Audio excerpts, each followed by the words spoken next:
আসসালামু আলাইকুম। বাংলাদেশের গ্রামীণ আয়ুর্বেদিক ও ভেষজ চিকিৎসায় বহুল ব্যবহৃত একটি গাছের পাতা হলো তেলাকুচা পাতা।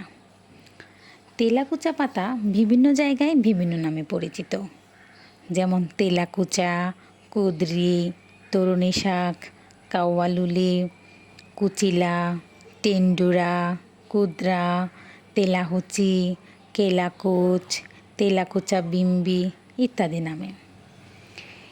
এর বৈজ্ঞানিক নাম হলো কক্সিনিয়া গ্র্যান্ডিস। প্রচলিত এই তেলাকুচা পাতায় রয়েছে অনেক ঔষধি গুণাগুণ। এই পাতা রক্তে শর্করার মাত্রা কমিয়ে ডায়াবেটিস নিয়ন্ত্রণে সাহায্য করে। পানিতে তেলাকুচা পাতা সেদ্ধ করে সেই পানি পান করলে ঠান্ডা, জ্বর ও গলা ব্যথায় উপশম হতে পারে।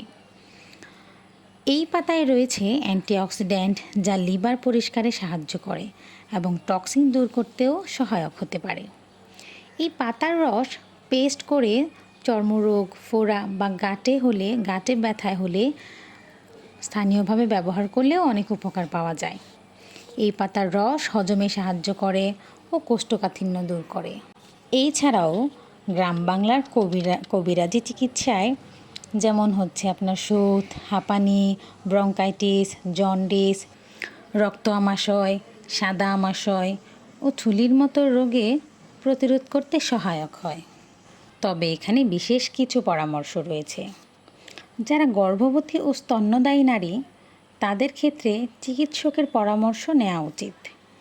অতিরিক্ত বা নিয়ম বহির্ভূত ব্যবহার করলে পার্শ্ব প্রতিক্রিয়া সৃষ্টি হতে পারে।